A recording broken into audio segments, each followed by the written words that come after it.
The ancient Essenes perhaps identified best the role of our personal relationships and categorized them. They went so far as to actually categorize 7 mysteries of relationship that we would live, each individual through the course of their lives would live simply by living life in the presence of one another. They have categorized these as mirrors, and what they remind us of is that in each moment of our life, the reality that we have become within is mirrored to us. It is a reflected reality. It is mirrored to us by the actions and the choices and the language of those around us.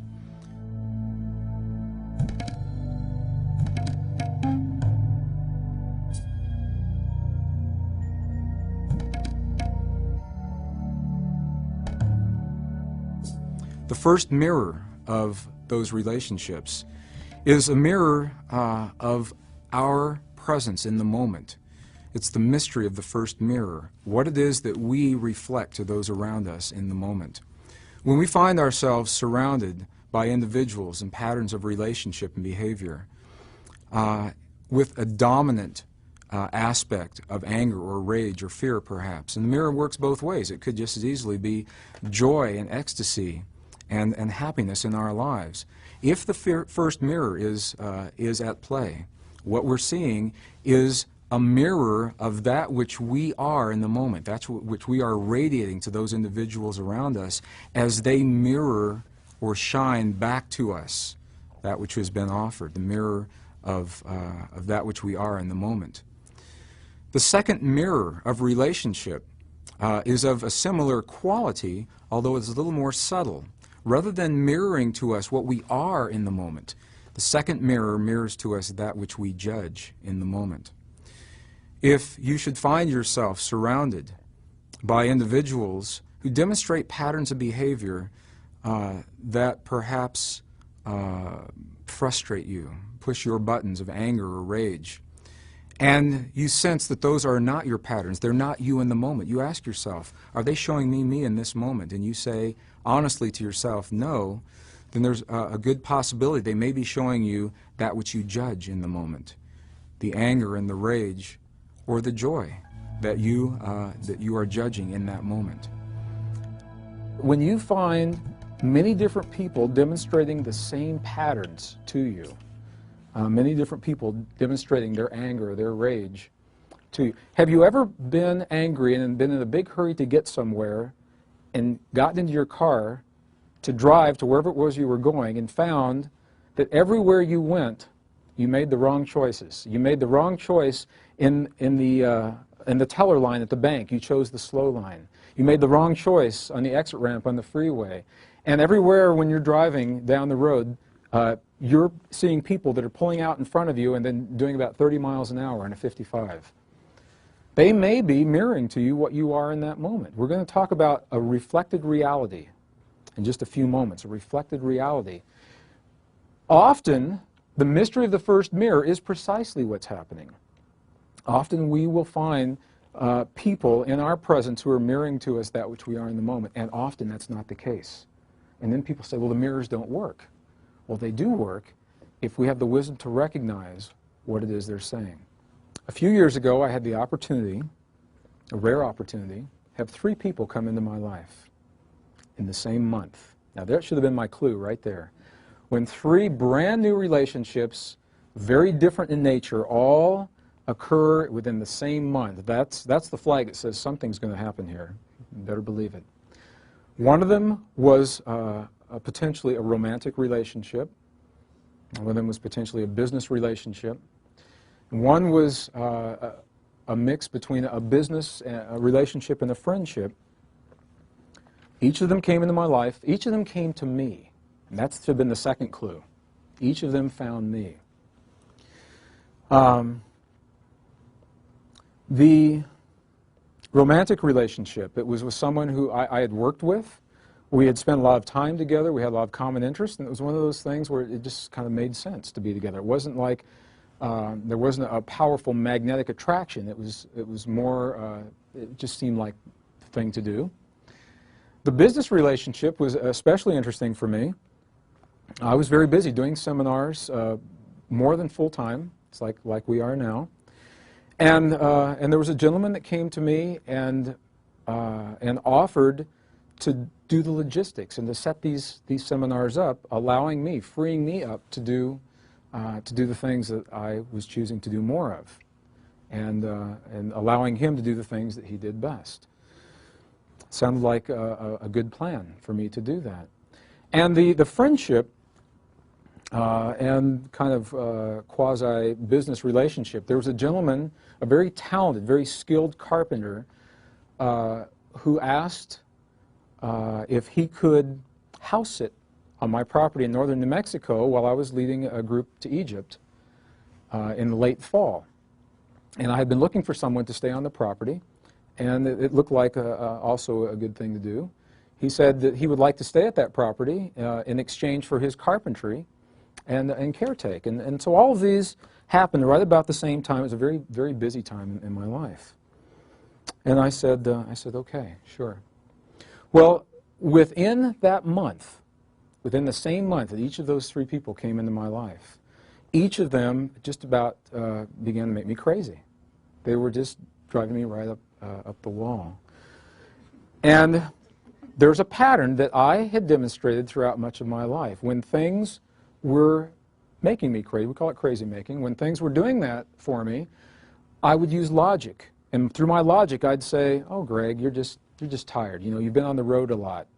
You know, you're under a lot of pressure right now. Let's see how it is in another week or so, or see how it is in a couple of weeks. And I would go away. I did this with these people, and I'd go away on the trip, and then I'd come back in a week or 10 days, and everything was the same, and I did this again and again. Well, there's a routine that I would do at that time in my life. When I would travel on a trip like this, I would come back through the Albuquerque airport. I'd stop at the ATM, pull out some cash, pull my animals out of the vet, get the car out of parking, fill up the car, and drive approximately 4 hours to our home in northern New Mexico. And on this one particular trip, I came home and I began that routine, and I didn't get very far with it.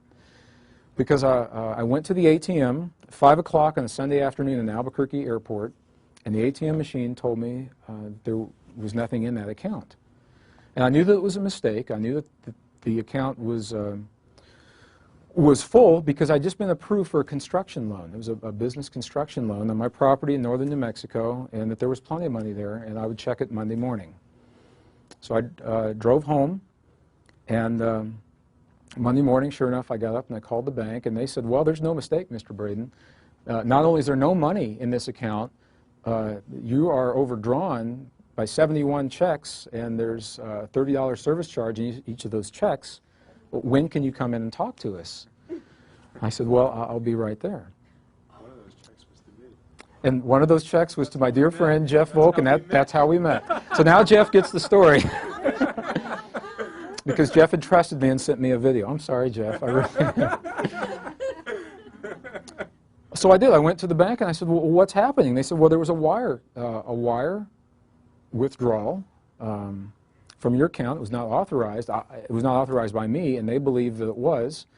And every penny in that account had been taken, and all the checks had already been written outstanding were now coming back against that account.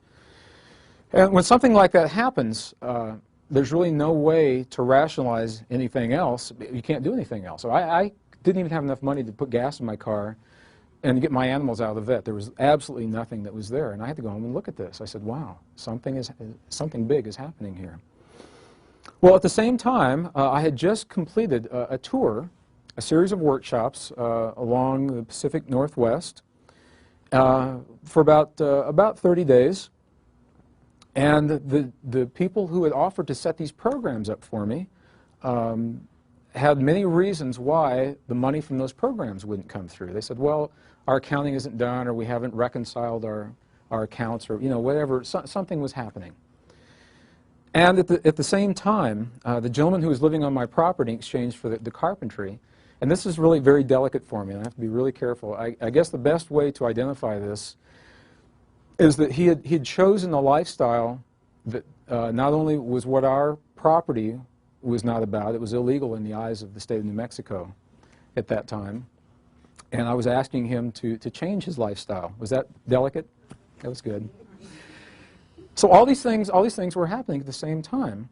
And I said, if the mirrors hold true, obviously there are some mirrors that are happening to me. What are these mirrors saying to me? Well, I went for a walk. I couldn't do much else. I had to go for a walk that day. There's a beautiful road that goes about 4 miles from our home down to the Rio Grande Gorge, a beautiful wildlife sanctuary. I went for a walk down the road that day. There's a huge mountain. It's called Ute Peak. There are a lot of stories from the Ute Indians about what this mountain, it's a very sacred mountain. It marks the end of their hunting grounds. And I often walk along this road in front of this mountain. I've written whole books, done entire workshops on this road, and I have to go home and put them in the computer. And I asked myself this question. I said, if these mirrors hold true, then there's a mirror that's happening here. What are these people showing to me? And I knew that I had to find a common thread. So I began looking at what each of these relationships was demonstrating. And I went through all kinds of possibilities. And when it was all said and done, what I knew that in each relationship, I knew that there were issues of honesty, integrity, and trust were the three that were really the most outstanding for me. And so I said to myself, if this mirror holds true, if people that are around me are demonstrating these patterns of behavior, are they showing me that I somehow am lacking in honesty, as Jeff may have thought, or integrity, or trust? Is that what they're showing me? And this feeling welled up inside of me before I even got that sentence out of my head and said, no, that's what this work is all about. That's precisely what this work is all about. And at the same time, there was a realization. It was such a powerful, it was subtle and powerful, that came to me, and I realized that they were not showing me a mirror of what I was in the moment, as we'd always been conditioned, as I'd been conditioned to believe. Rather, they were showing me a more subtle mirror, the mirror of what I judged in that moment. The mirror of what I judged in that moment. And that's precisely what was happening. I had a tremendous charge on honesty and integrity and trust. Such a charge that I was not willing to allow it in others. I was not willing to allow that in others. When you have a charge on something, what does that promise? It promises that you'll see it. You'll see it in your life if you've got a charge on it. I had that charge. These three people that came into my life, now I know that each of them was a powerful, skillful master that impeccably held the mirror to me during that time in my life of my greatest charges. And it was relatively concise the way they did that. It could have drawn out over years, and maybe it did. Maybe those mirrors have been shown to me year after year on such subtle levels that I never recognized them. And they became less subtle and less subtle and less subtle until something happened that I could not look away from. And in that moment, I had that mirror. In that moment, I was shown the second Essene mystery of relationship, the mirror of that which we judge in the moment. The gentleman that had invited me to work with him wanted to set up these seminars. The very first moment we met, something interesting happened. We met in the home of a mutual friend in Northern California. And the first moment we met, I'd never seen him before. I'd spoken with him on the phone. And our eyes met on the landing of this house. And I said something to him that I seldom, or rarely, will ask anyone upon first meeting him. And I simply said, "When's your birthday?" And he said, "Well, my birthday is June 28th, 1954. And I said, "Wow, that's my birthday. The exact month, the exact day, and the exact year." I'm a Cancerian. If you know much about Cancerians, you know that Cancerians live in a world of feeling. Maybe that's why we're exploring feelings this weekend. And I'm a double Cancerian, which means double feeling.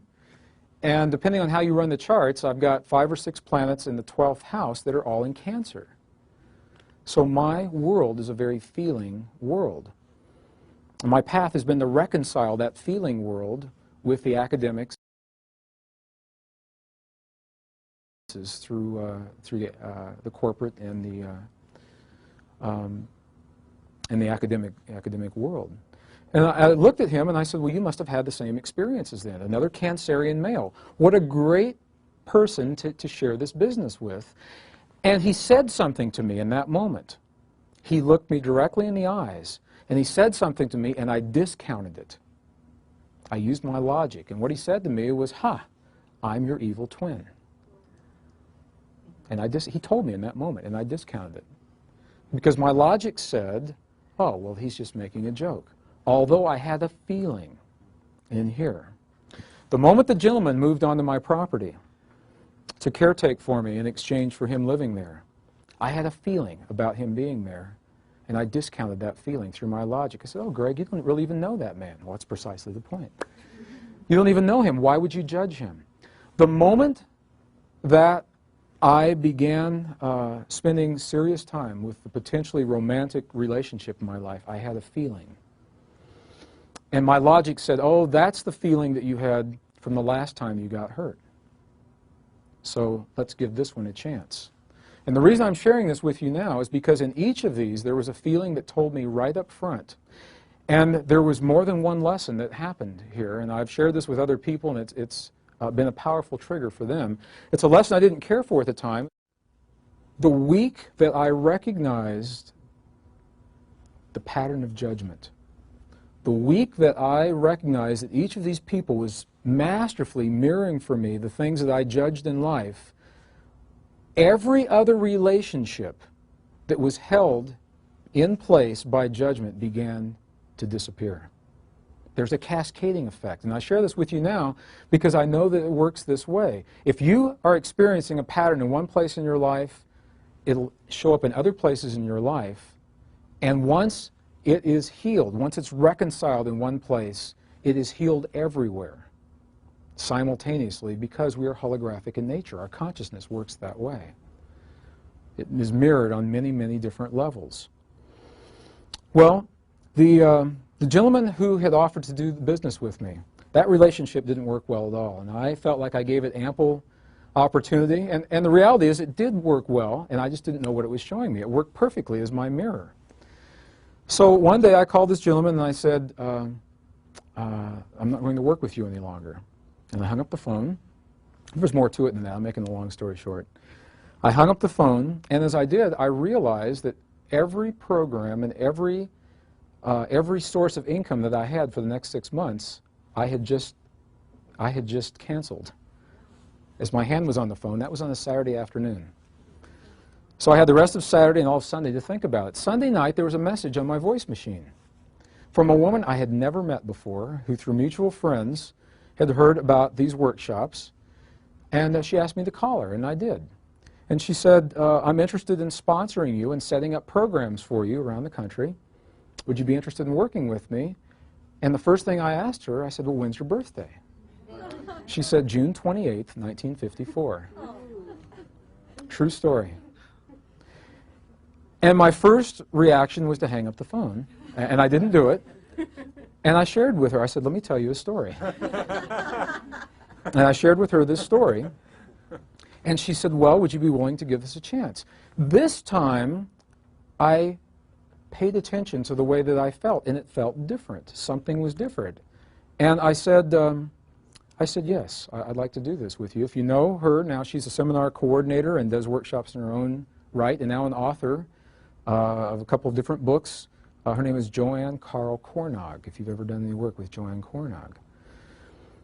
And because I did not allow the first relationship to taint the second, because I was able to trust the feeling and really know what the feeling was saying, we've had a very powerful relationship, and it was through her that I met Melissa. So it's interesting how these things work out. Through that mirror, that second mirror of judgment, I was shown the things that I have the greatest charges on in my life. I was shown the mirror of that which I judge in the moment rather than that which I was in the moment. And I learned the powerful lesson of discernment, of trust. And it was a relatively inexpensive lesson compared to what came next, because immediately after that I began dealing with publishers and contracts and things like that. And through my powers of discernment, I averted what could have been some serious problems in that way. So I'll invite you, look in your life at the people that you hold most dear, because that's the magnet. That's the magnet. It may be love, it may be that they're family and you don't have any choice. The people that you hold most dear, and then look at the characteristics that they exhibit that just push your buttons right and left. And ask yourself this question: are they showing me in the moment? And if you honestly say the answer to that is no, then ask yourself the question: are they showing me that which I judge in the moment? And you may be surprised at what you find.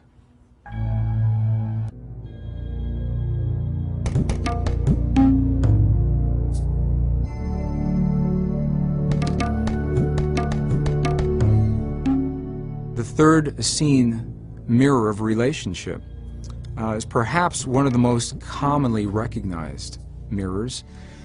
This is the mirror that we sense every time we find ourselves in the presence of another individual and we look into their eyes.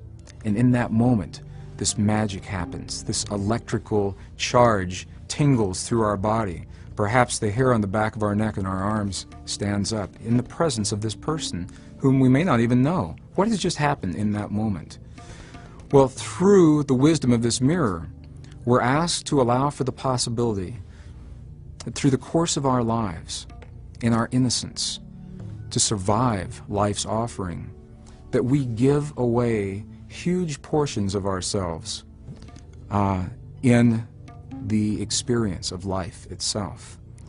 That through the course of our lives, pieces of ourselves may be lost unknowingly, or perhaps given away knowingly, or taken from us by those who have power over us. When we find ourselves in the presence of another individual who embodies the very things that we have lost and that we are seeking to find that wholeness in ourselves, our bodies physiologically may respond to that. And we'll know that as a magnetic attraction to this individual. Should you find yourself in the presence of another, and for some unexplainable reason drawn to share time with this individual, ask yourself this question: what is it that I see in this person that I've lost, that I've given away, or that was taken from me? And you may be very surprised at what comes back to you, as the reality occurs that within nearly every individual who you will ever encounter, you will recognize this familiarity. You will sense this piece of yourself because we see it in one another throughout our lives. The third mystery of relationship. The fourth mystery, the fourth Essene mystery of relationship, is a mystery of a little bit different quality. Through the course of our lives, often we will adapt patterns of behavior that become so important to us that we will rearrange the rest of our lives to accommodate this pattern of behavior.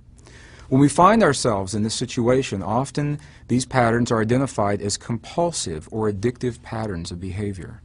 And the fourth mystery of relationship is the mystery that allows us to see ourselves in the presence of addiction or compulsion.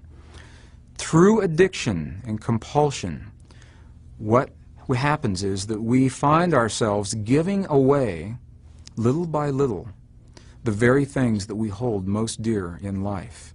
And in the giving away, little by little, we have the opportunity to recognize and see ourselves as we lose the things that we hold most dear. So for example, when we speak of addiction and compulsion, many people immediately bring to mind alcohol or chemicals or nicotine. And those certainly are patterns of behavior that may be addictive and compulsive. And there are others that are less obvious. Issues of control in a corporate or a family environment. The addictions to sex, always having to have sex, or always having to have money or create money, or abundance in our lives. Those are issues of compulsion and addiction as well. When an individual finds themselves in the presence of this pattern of behavior, what they may be assured of, and the beauty of this pattern, is that the pattern does not occur overnight. The pattern unfolds gradually over time, little by little by little. We give away the things that we hold most dear. If we are rearranging our lives to accommodate a pattern of alcohol or chemical abuse, we may be giving away the portions of our lives, our loved ones, our families, our jobs, our very livelihood to accommodate that. And this is the beauty of this pattern, that it may be recognized at any time, rather than taking it to its extreme and losing all.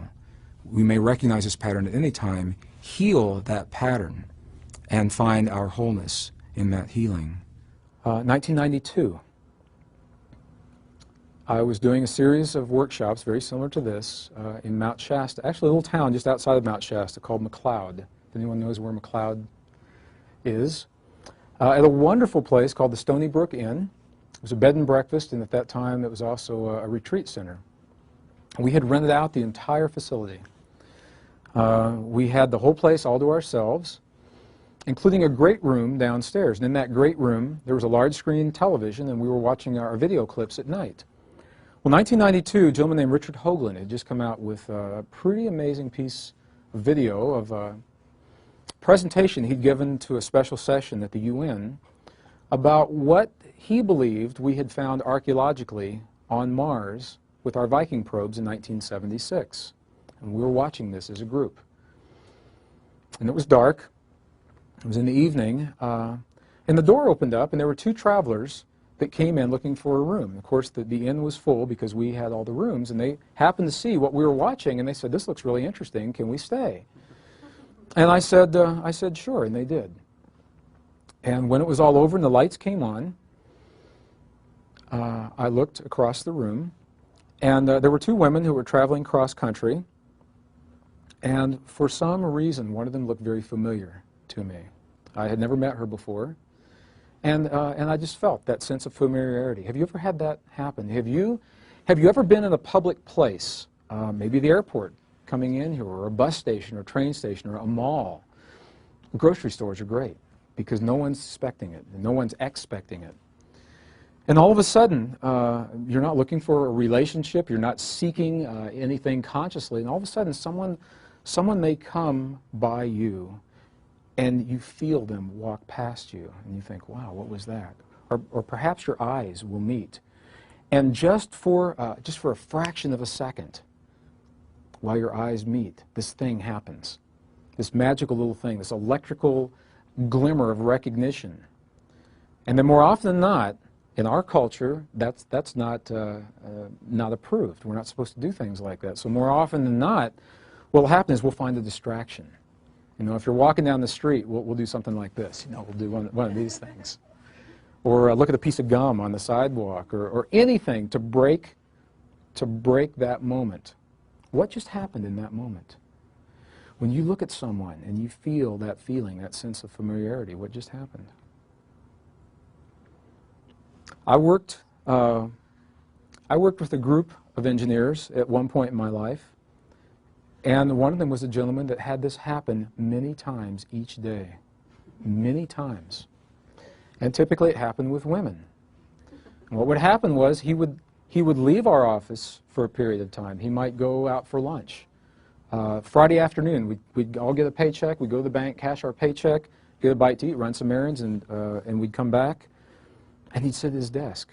And I'd say, "What's wrong?" And he'd say, "I can't work." And I'd say, "Why not?" And he says, "Well, I fell in love over lunch." He'd fall in love multiple times per day.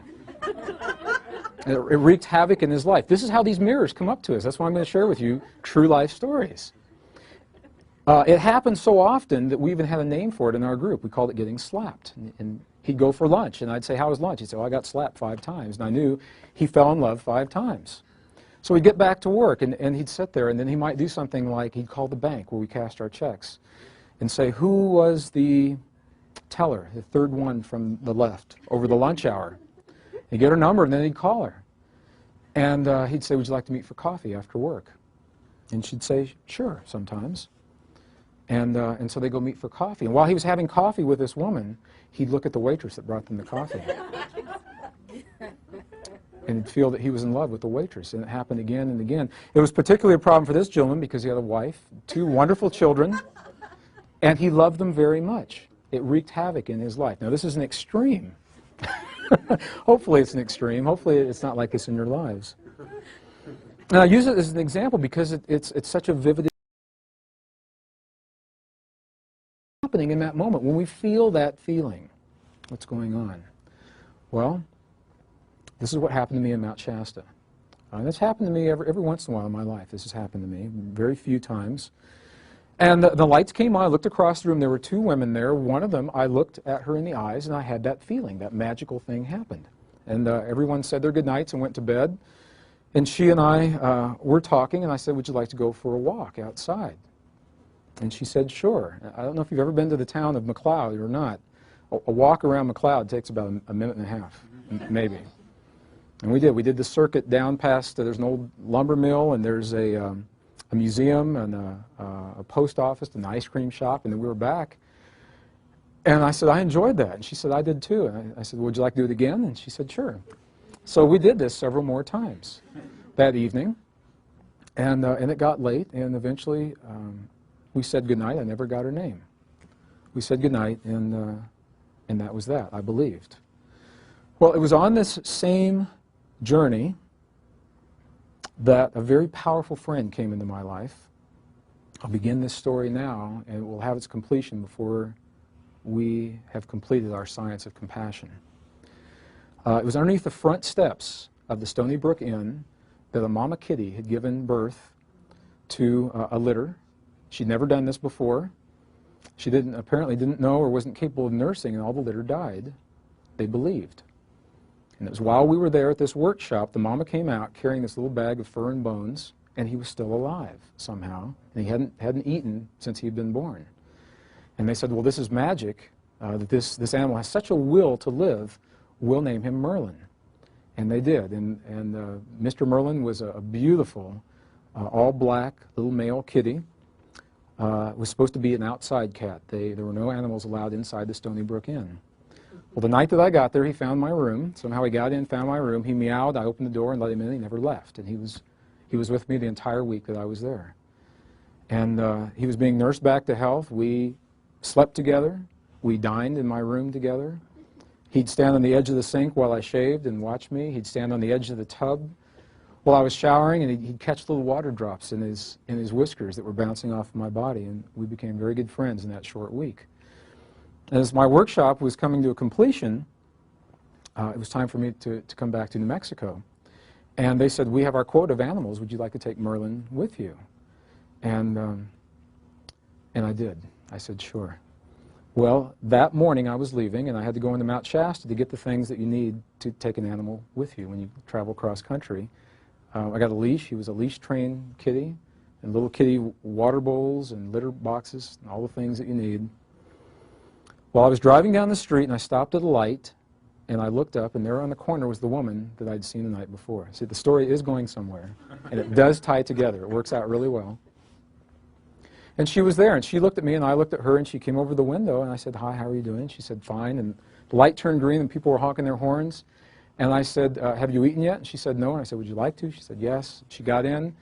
We shopped for Merlin's things, and we went to a wonderful little cafe at the south end of town, and we sat and talked and talked and talked. And we were there for the rest of the morning, and the breakfast people left, and it got really quiet. And then the lunch people came in, and it got very busy, and then they left, and it got really quiet. And she was driving back to the East Coast, and I was driving back to New Mexico. And finally we said, well, if we're going to leave today, we probably should leave. And she walked me in my car, and I gave her a kiss on the cheek, goodbye. I still, to this day, I don't know what her name is. And as I watched her walk away, this thing happened. And I found this tremendous sadness in my body. I actually began to miss her, and I watched her get in the car, and her taillights disappeared over the road to the highway. 10 years ago, if that had happened, I would have said that I was in love. And I would have done something really romantic, like jumped in my car and flagged her down on the freeway and said something to her. I don't know what it would have been. And I knew that something else was happening. I knew that's not what it was. And I sat in my car, and all of a sudden, huge tears began coming down my cheeks. And I said, wow, this must be a really powerful lesson that's happening here. First, there was the familiarity. And there was the sense, as she was leaving, there was a sense of sadness. And I simply closed my eyes and asked a question, as I often do. And I said, Father, I ask for the wisdom to understand what is it that I feel in my body. When you ask a question like that, whoever you believe you're asking that question to, you're expecting an answer. And rather than an answer, I got a question back. So they were making me work. And the question simply said, what is it about this woman that you miss? And I hadn't really thought about what it was. I just knew that I missed her. And I began thinking about all of the things that we had shared and all the conversation that we'd had the night before and all at the cafe, all through the lunch hour. And of the many things that had happened, what I knew was that I really missed her innocence. There was an innocence about her, a sense of awe and wonder. And this was big for me at this time in my life because I had gone through the academic world, the sacred journey of academia. I'd spent quite a bit of time in the corporate world, and there's a trade-off, and I know that you know this, that as we remember and as we develop the knowledge in our lives, we lose that innocence. And I'd become aware of that. As an example, I went to school not far from here, up in Fort Collins, Colorado, just north of here. And if you've ever driven west on Interstate 70 out of Denver, you've seen one of the most awesome spectacles that nature has to offer in the form of a road cut. And there's a road cut there where I-70 goes right through the side of a mountain, and all of the layers were tilted by geologic forces about this angle, and they are the most magnificent colors you've ever seen. It goes from the deepest black to a gray and an olive, and then a violet and a pink, and then an orange and a white, and then the whole thing starts all over again. Before I was a geologist, I used to look at that and I'd say, look at those colors. How beautiful. And after I was a geologist, what I said was, look at those magnificent dip angles and the overthrust faults. Because I'd lost a degree of innocence in that respect. And what I knew in that moment, as I recognized what it was that I was missing about this woman, I knew that I was not in love with her, that she had very, very powerfully, in a brief period of time, in just a matter of hours, had held a mirror to me of a huge portion of myself that I had lost in exchange to attain that which I chose to attain in my life. And I believe that we've all done this to some degree. I believe that we have all either given away consciously, lost without even knowing it, or had taken away by those who have power over us at some point in our lives, huge portions of ourselves to survive life.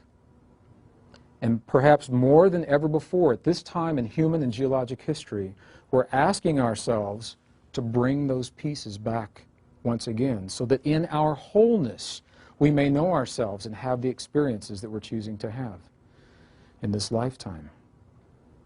It was an amazing experience for me to have that, and I knew that she had just shown to me the third Essene mirror of relationship, that which you have lost, given away, or had taken away.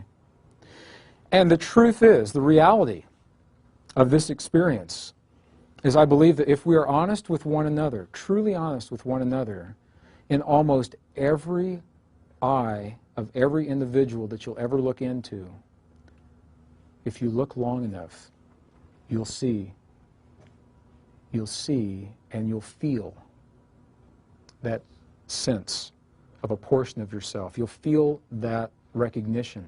You'll sense that familiarity. I'll invite you to do this.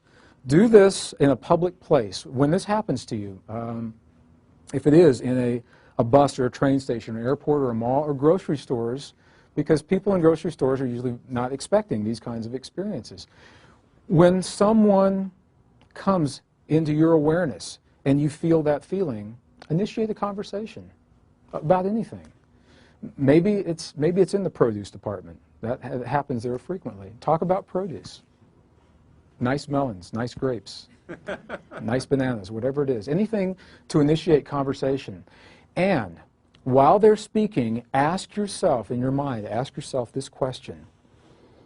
What is it that I see in this person that I lost, that I've given away, or that I had taken away within myself? And you'll be amazed at what comes back to you. You will be amazed. This little portion of the Essene mirrors, when we do these workshops, you never know who's going to show up and how it's going to work out. And typically we have people sign up and cancel and rearrange and postpone. Well, I did a workshop a few years ago. It was in the Southwest. And when all was said and done, it was a workshop of 40 males, all men. And some of them were cowboys. I mean, these guys didn't take off their hats or their boots for anything. They said, I'll hug a man in this room. I'll never hug a man outside that door. And this little piece of information was so powerful for them because they were all married, they all loved their wives, and they were all drawn to other women all the time through their jobs, their workplace, and they didn't know why. They didn't know why. This is a powerful mirror. This applies in the corporate world, and I use this as a manager in the telecommunications industry. I manage two separate and related departments. We had employees in those departments who believed they were in love with one another, which is fine. And it led to a lot of lost time. Long lunches, they had more flat tires, more sick kids, and more dead grandparents than I had ever seen. And I suspected this is what was happening. And I invited them. This is the value. This is why this is relative, because we can implement these principles in our lives. I invited them into a conference room. Each of them were married. They were both married, and they had their respective families, and they loved them very much. I invited them into a conference room with the three of us, and I invited them to sit and to look at one another across the table and to share with one another what it was that they were attracted to. Why were they drawn to one another? And there was almost an audible sigh of relief as they realized that they really weren't in love, that they didn't have to risk losing the families that they held dear, that they were witnessing in one another huge portions of themselves that they had lost within themselves. What a powerful mirror. 1988, I was working on the Star Wars defense program in Waterton Canyon, south of Denver. And we had some high-ranking Pentagon officials that came to review our program, and each department had one invitation of an individual that would get to go, and to this day I don't know how it landed on my desk, and it did. And I went to this review. And afterwards, I had the opportunity to spend time with some of these officials. And there was a conversation that was happening it was a dinner, just before a dinner that evening. And one of the people in the group looked at this one particular gentleman. He had risen through the ranks of corporate America and was now seated on the Joint Chiefs of Staff. And they said to him, how did you do this with your life? What is it that had to happen in your life to allow you a position of this magnitude of power and control? And he was very conscious when he said this. He looked at everyone in the circle as we were there. And he said, to get where I am today, each time I climbed a rung on the corporate ladder, I gave a piece of myself away. And then I'd climb another rung, and I'd give another piece away. And he said, pretty soon I'd given away everything that I've ever held dear to me, everything I've ever loved. I've given away my friends. He said, I essentially have no friends. I've given away my family. My wife and I are divorced. My children and I don't even speak any longer. And he said it was worth it to me because in my life, my goal was to have this power and this control. It was worth it. So he was conscious of it, and I was amazed that he was that candid, that he shared that. And I know that we do this, that we compromise pieces of ourselves to survive whatever it is that life offers to us. So when you find yourself powerfully, magnetically drawn to another person, maybe it doesn't make sense why that would be. Maybe it's a person of the same sex, and you try to put a label on that. And I've worked with a lot of clients in the last few years who've had those experiences. Or maybe you say, I'm a woman, and I just like to be around men. What does that mean? Or I'm a man, I just like to be around women. Think about this experience. Think how odd this experience is that we're having right now. We are essentially genderless souls. We're not male or female until we come into bodies. And then we come to this world of polarity, and we must choose one or the other. And when you choose one or the other, you compromise that which you did not choose. So as a male, world, I chose to polarize into a male body, although my soul is genderless. It is both masculine and feminine simultaneously. So I put my feminine on the back burner. And women, you've put your masculine on the back burner. So when we arrive in this world, we may find ourselves unexplainably drawn to someone of the other polarity. I did a workshop in the Bay Area a few months ago, and people said, what about when we're drawn to the same polarity? What does that mean? And I believe that the mirror holds. And this is a powerful mirror with no labels. It's simply a mirror. Let me give you an example of how this may work.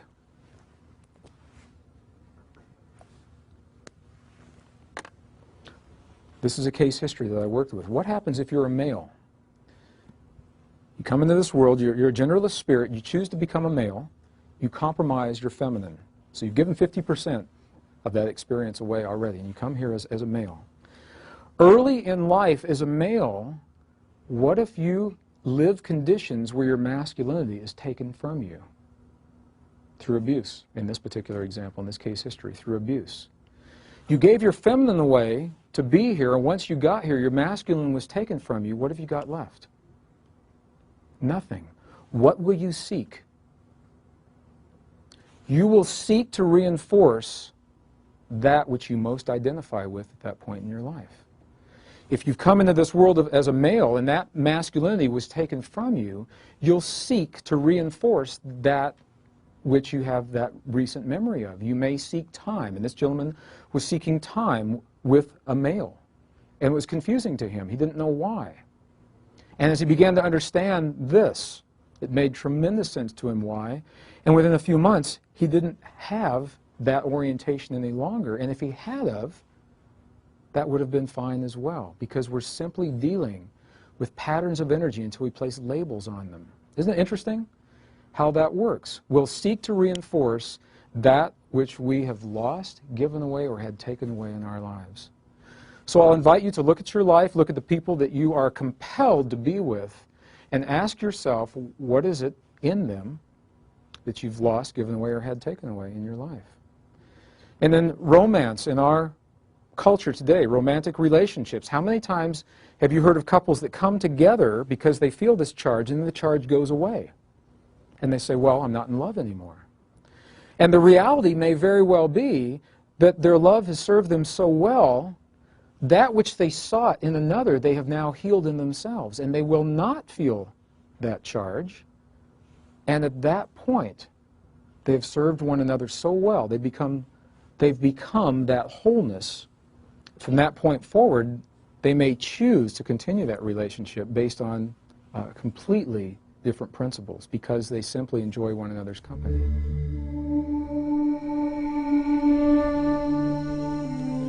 The fifth pattern of relationship, the fifth Essene mirror of relationship, for me, perhaps is the single most powerful pattern. It, I believe, allows us to see more and to a greater level why we've lived the kinds of lives that we've lived, perhaps, than any other. It is the mirror that our parents show to us through the course of our lives and the time that we spend with them.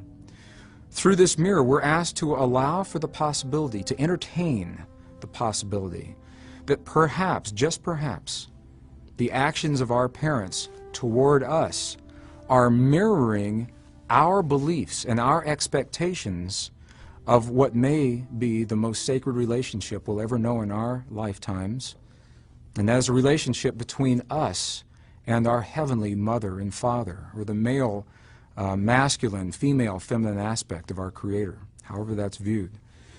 It is through this relationship, as we witness our parents, that our parents are showing us ourselves in that expectation and in those beliefs of that divine relationship.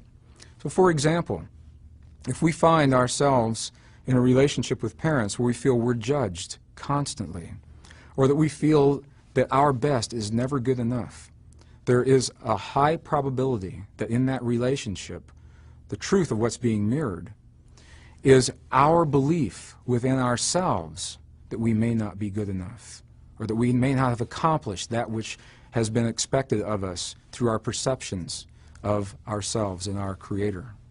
This is a powerful, it's a very subtle mirror, and it's a mirror that perhaps will tell us more about why we've lived our lives as we have than any other. I invited you to share with yourself, and then I ask you to share some with us, characteristics of your primary childhood caretakers. I define childhood up to and including the age of puberty, both positive and negative, and I ask you to do these on the first line of B and on the first line of A. And there's another line below that should have been left blank, and if it's not, you can write on something else. What I'll ask you to do now is to identify on this piece of paper in single words or short phrases. Single words work best, short phrases. To identify both positive and negative characteristics of your primary caretakers the way that you see them now. With all the work and all the healing and all of the things that have happened in your life, the way that you see them now. If your caretakers are no longer with you, the way that you last saw them, or the way that you see them now when you think about them, if you've had the opportunity to go through and redefine what these relationships have meant to you. Both positive and negative, and we'll use both of these. I'll give you a few moments to do this. Take your time. Write a few words down.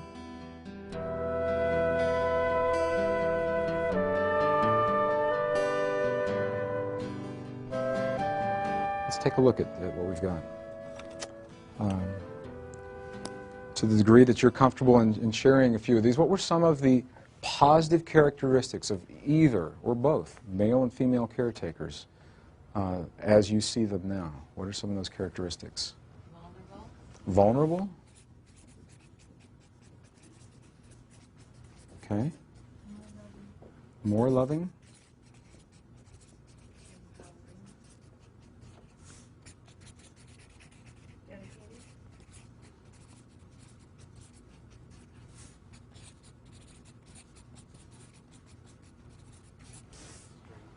Strength?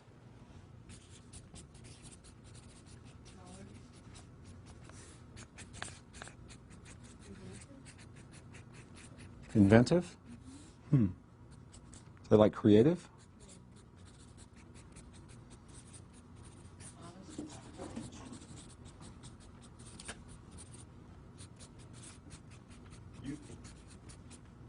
Oh, I like that one.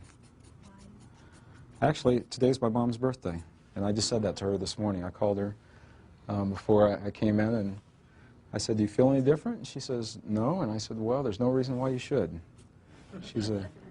She is about to embark on a new journey in her life, a trip to New Mexico and maybe a new man. Youthful. Sure, as many as... Okay. All right, good.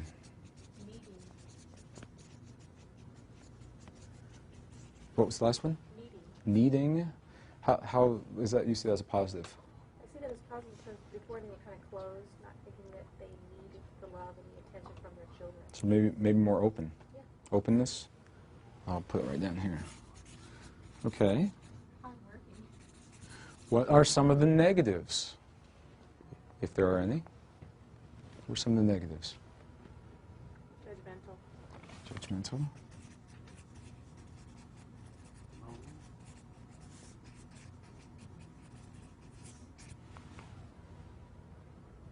You're not working me hard enough. Rigid. What was it? Pardon me? Rigid. Rigid. Ah. So that didn't change from yesterday, did it? That was the way you saw them as a child, and that's the way you see them as an adult. Funny how sometimes it was just like an adjective, like more or less, Mm-hmm. in front of conditions that were Yeah. still, or still. It is. It's real interesting. There are many things that we can do with this. We're going to focus in on one specific aspect. There's tremendous amount of information in here. Prejudice.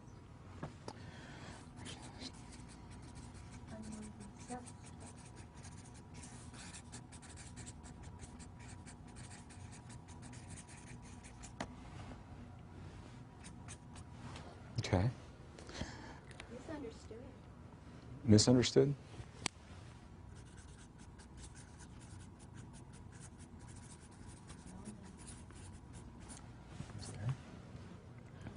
Okay, that's good. We have a sampling here. The mirror that I'm about to share with you, for me, has had a tremendously powerful impact on my life. And the impact has had many implications. So I'm going to share this with you with a sentence, and then we're going to take that sentence and look at it from many, many different perspectives. We'll be discussing this mirror for a little while, because the sentence is a mouthful. So the first thing I'll say before I do this is I'll say that there are few absolutes. There are always exceptions. And we're looking for patterns and generalities. So what I'm going to share with you, I'm going to ask you to look for patterns and generalities.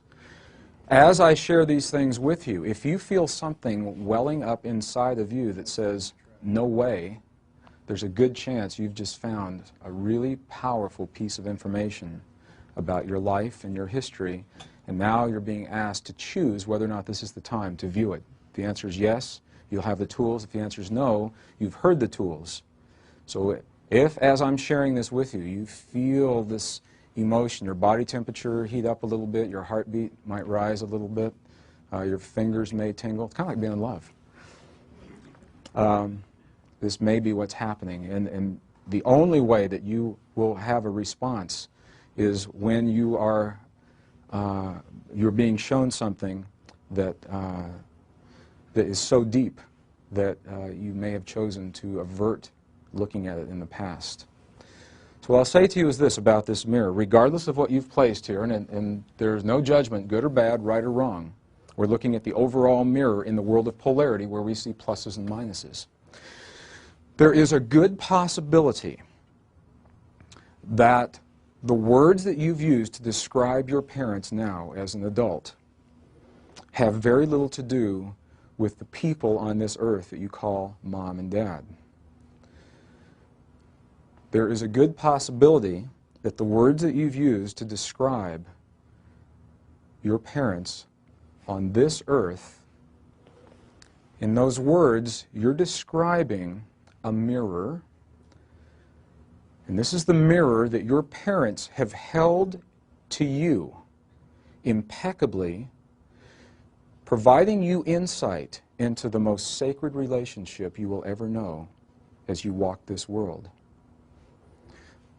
There's a good possibility that the way you've seen your mother and father of this world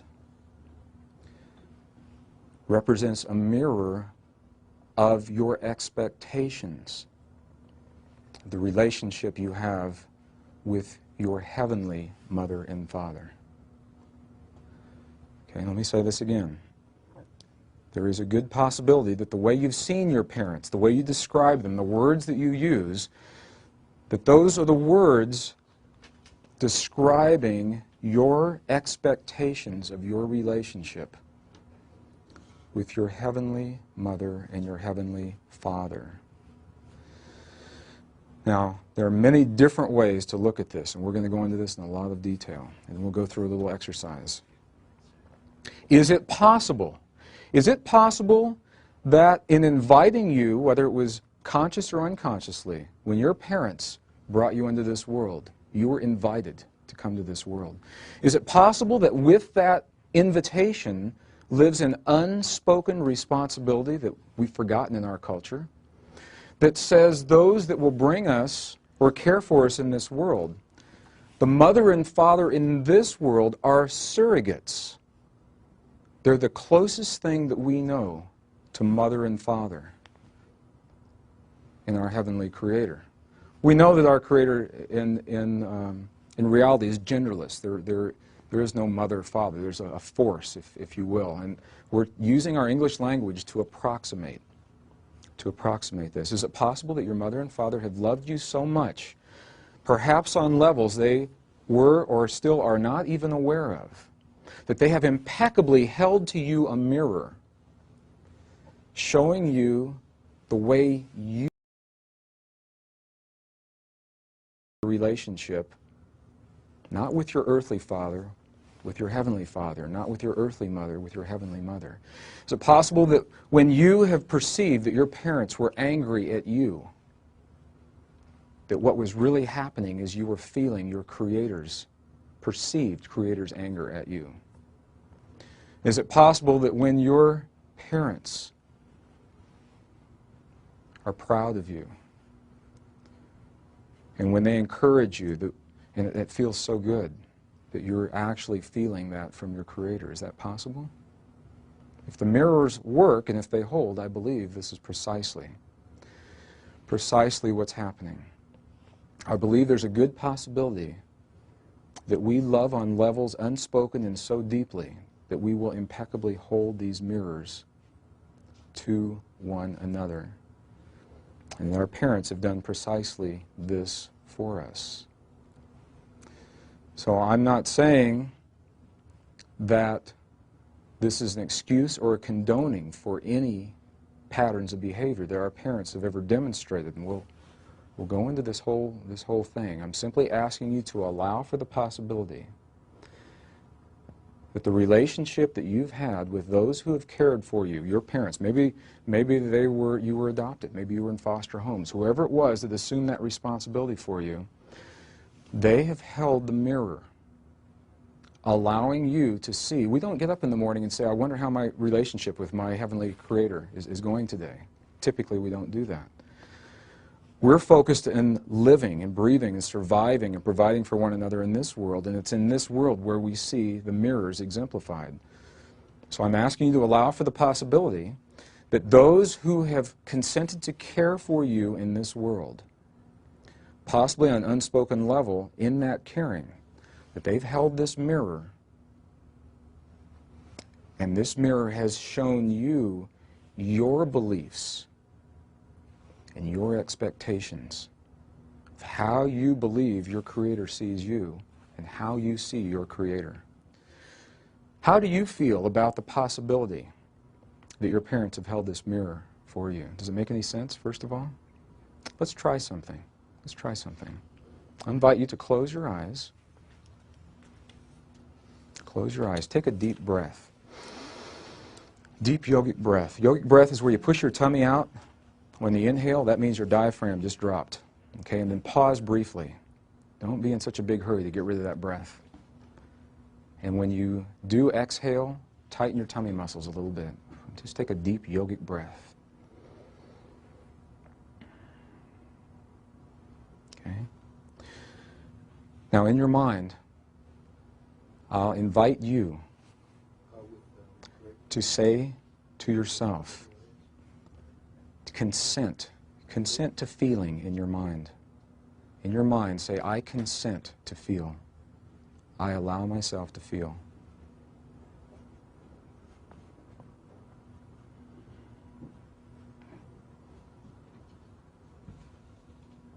In your mind, I invite you to say to yourself, to consent to remembering. Say, I remember. I consent to my remembering.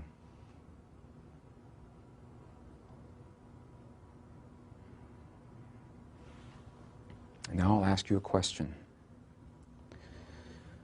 If someone came to you on this day and said to you that you had 1 minute left in this world,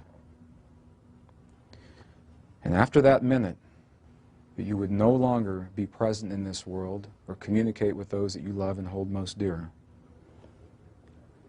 And in that 1 minute, you could say anything that you would choose to say to your earthly mother and father. What would you choose to say to them in that minute? What would you choose?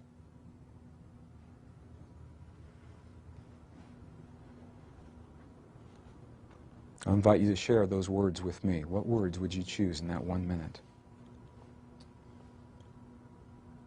Thank you. Thank you. Be happy. Pardon me? We are one. We are one.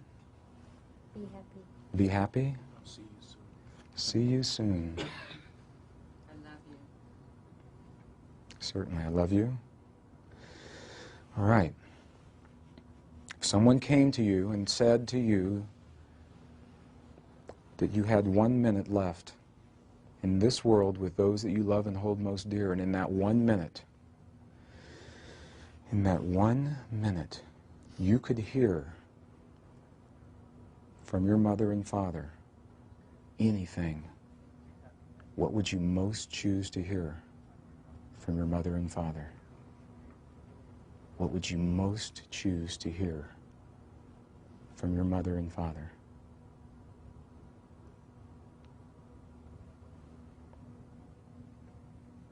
I invite you to share those with me. What would you most choose to hear? I love you just the way you are. I'm sorry. Sorry?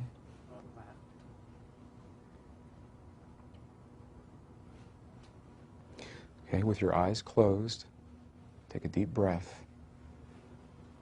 And I invite you to listen. If in that 1 minute you were able to hear anything, I'll do gentlemen first. Gentlemen, if you had 1 moment in this world and you could hear anything from your Creator, you heard your Creator say, "My son, I'm proud of you. My son, I love you. You've done well. Thank you, my son." Ladies, if you could hear, "My daughter, thank you. You have done well.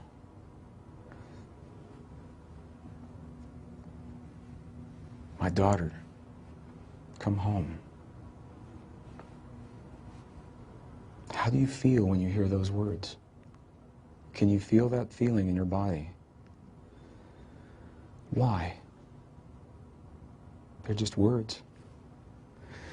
Is it possible that we have spent much of our lives believing that we were seeking the love and the respect and approval from our earthly parents because they're the closest thing that we know to our mother and father in heaven? And the reality is that we have always felt at a deep, deep level it's our mother and father, Creator, that we're seeking to hear the approvals from. Is that possible? If that's so, then that has just told you a tremendous amount of information about why you've lived your life the way you've lived it and how you've lived your life. And how you've lived your life. I did a workshop in Mount Shasta a few months ago, and we did this program, and we came to this part of the process.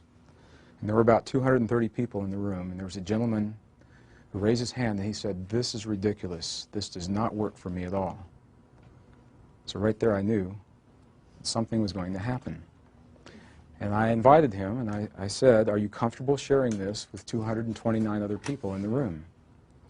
And he said, "Sure." He said, "This mirror doesn't work for me at all. Just no way." And I said, "Tell me about your father." And he says, "I don't know anything about my father. I never knew my father. He left before I was born. I don't know who my father is." And I said, "Tell me how you view your heavenly Father." And he says, "There is no God. I don't believe in God." And I said, "The mirror stands. The mirror stands. By having no father in your life, the man that deserted you mirrored, even at that young age, your belief and your expectation that there is no Father in heaven, and now your life path has been spent seeking to prove or disprove that. You've now had to come to terms within yourself as to whether or not there is a Father in heaven.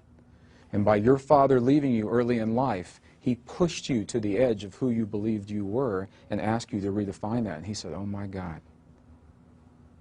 It's the first time he had seen it that way. My mother and I have had this discussion a lot. Her father lived to be between 94 and 96. We're not certain because he lied about his age during the Depression and then he forgot later in life. So we're not sure precisely how old he was. He just passed away in January. My mother was divorced in 66, and she spent pretty much each day of her life making a couple of trips to see her father when he was living at home, in his home. At the age of 80, he developed a condition as a male that typically affects women in their 30s. It's called myasthenia gravis. It's a condition where his body produced a chemical that would intercept the signals between his brain and his muscle. So he'd think the thought, and his muscle would never get the thought. And he required round-the-clock care and many different kinds of medications for that. And the doctors said to us at that time, we doubt that, for my mother, he said, we doubt your father will live much longer. Well, he lived until he was 94, if that condition, and they never understood why. They never really understood what kept him going all that time. Well, my grandfather just passed away in January, and Mom and I had this conversation. She said, why was my daddy here so long? It hurt him to be here. He wasn't happy in life. And I said, are you willing to look at this mirror? And I'll use this as an example. She was an only child, and all through her life, my mom has said things to me like, how can God let this happen? Or why would God allow this kind of thing? And she's questioned and pondered the existence of a creator. If the mirror holds, I believe what was being shown in that relationship was that her father, on an unspoken, perhaps an unconscious level, said to her, my daughter, I will always be there for you. I will always be there for you. And he stayed until his body would not support that any longer, proving to my mother that her father, earthly father or father in heaven, was always there for her. And she now knows that. She got that. And that's where the healing begins. We have the opportunity. We have the opportunity. Through our earthly relationships, you may heal that relationship with your earthly surrogates, and in doing so, you have healed that relationship with their heavenly counterparts, and it works the other way around. As you heal that relationship with the heavenly counterparts, it has to have healed with your earthly surrogates. So it's not saying that you're responsible for the illnesses of your parents or that you're responsible for any choices they've made in their lives. They simply agreed on some level to hold a mirror to you, reflecting your expectations, and they chose how to carry that mirror out. As they are released from the burden of that mirror, now the question becomes, do they remember their truest nature? Is there a part of their consciousness? Does their body go, at last, this kid finally got it, and now I can live my life? Is there a part of them that does that? Or do they become so entrenched in their belief systems that they believe they are those illnesses? And that's where we all work together to heal and to remember those possibilities. Does that make any sense? This is a subtle mirror. Remember I said yesterday and earlier in the session, they become more subtle as we go through, and that we must come to terms with the least subtle ones before we'll ever see the ones of greater subtlety. Because it is a mirror, the beauty is it works both ways, and this is important. We're not always looking at negatives. When we see our parents as loving and wise and showing their vulnerability and strong and honest and tolerant, that's our parents mirroring back to us our beliefs of our relationship with our Creator. We're seeing our Creator, ourselves in the presence of that creative force in this way. So I'm offering this as a possibility. It's subtle, it's powerful, it has rippling implications throughout your life, and I'll invite you, if it makes sense now, you have it. If it does not, file it away. And should there come a time in your life when your current belief system falls away, then you can go to the little file folder of this one, and you have a powerful tool. Okay? It's the mirror of Mother, Father, Creator.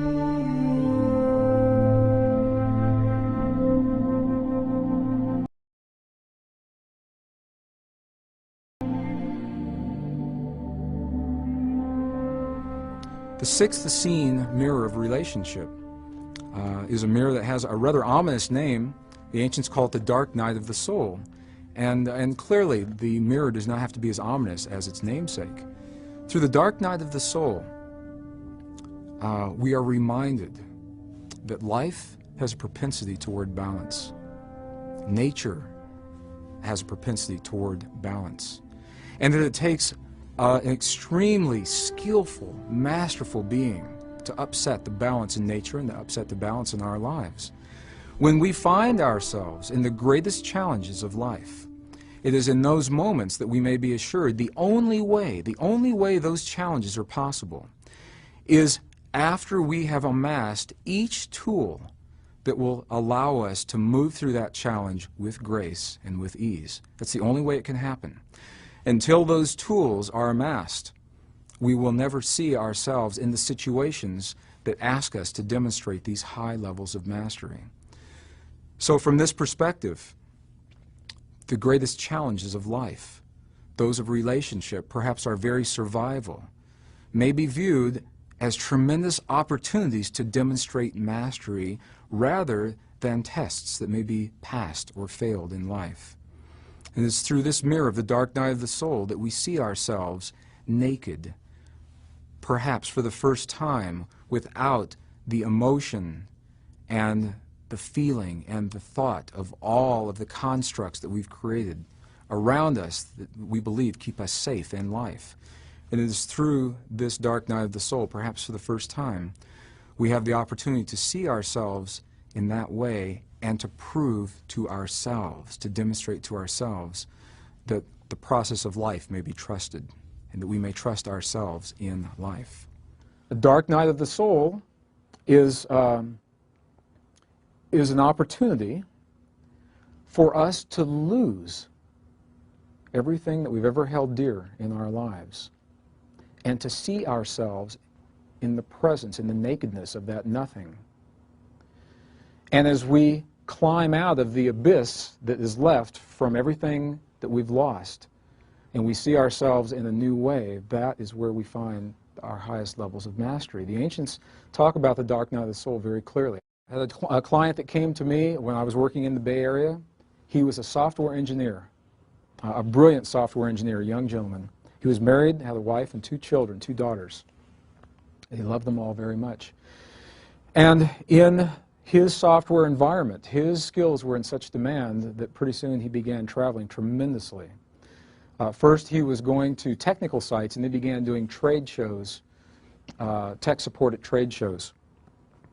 He saw less and less of his family, and the few times he did see his family, he felt like he didn't know them.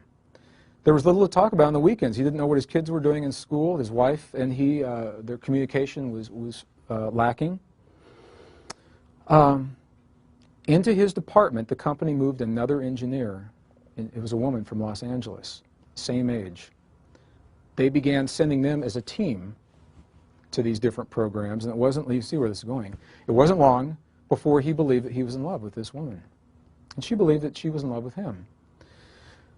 She applied for a transfer back to her home office in Los Angeles. He did the same thing from San Francisco and was given a job in LA. His department was very upset with him. His friends thought he was just out of his mind.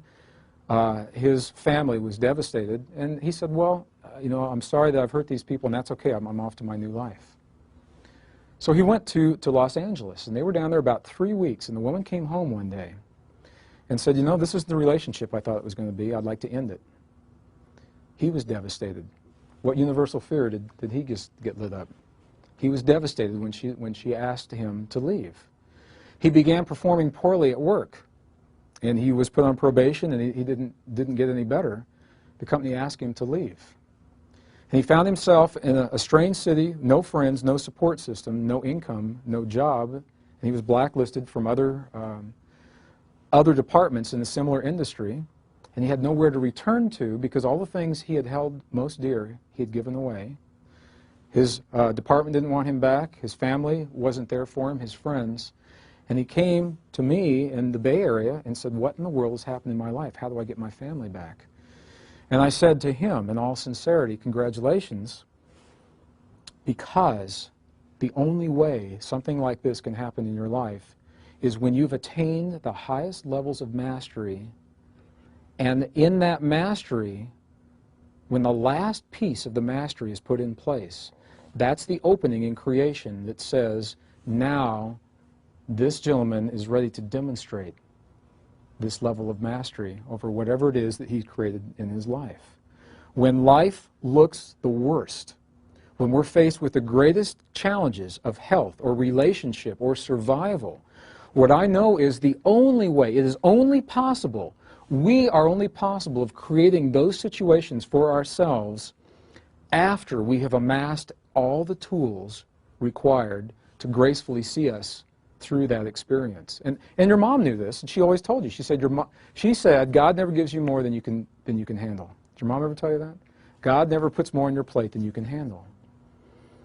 And I've seen this happen time and time and time again. Issues of health, life-threatening illnesses, emotional implosions, for lack of a better word.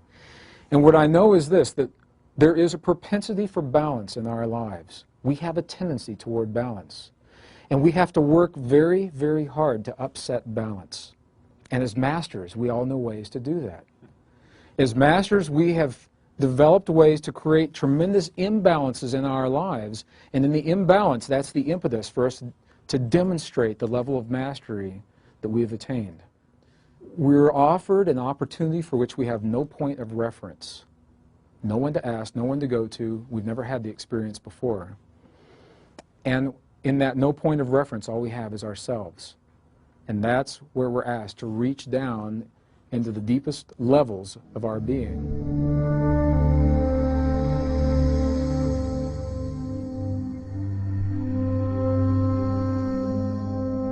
From the ancient perspectives, then we're are asked to allow for the possibility that the forces at play in our polarized world are forces that have chosen to come to this world to anchor the polarized realities. That the light and the dark are in service to us so that we may know ourselves in all ways. And the only way to anchor the light in the dark in this world is for a force or a field or a consciousness to hold those mirrors for us. As we view pre-12th century texts, I believe that the scenario unfolds very clearly. As we're offered a story through the metaphors of individuals, the individual of Archangel Michael anchoring light, the metaphor of Archangel Lucifer anchoring dark.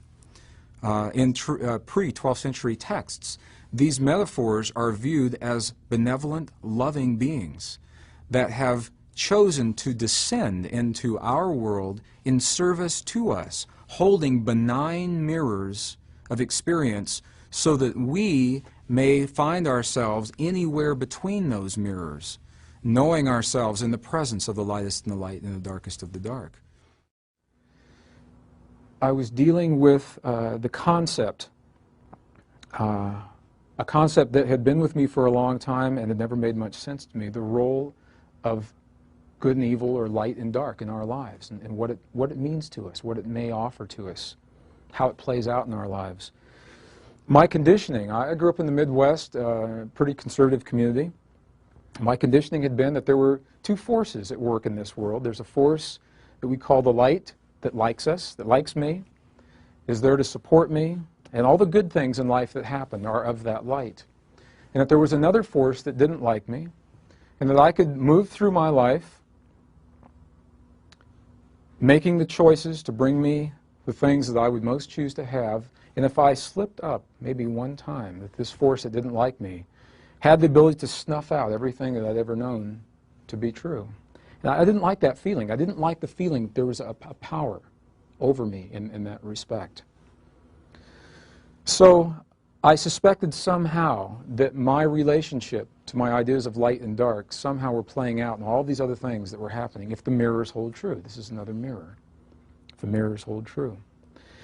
And feeling a little overwhelmed at that time in my life, I went to my advisors at school, and I went to my employers, my 3 employers, and I explained to each of them I needed some time off. None of them really seemed to sympathize with me. So I left my jobs, I left school, packed everything I had in a little pickup truck, and headed up one of the most, I believe, probably the best kept secret in northern Colorado, so it won't be secret anymore. It's a canyon called Poudre Canyon, just west of Fort Collins. What a magnificent little canyon it is. And I drove about 90 miles west to a little town called Walden.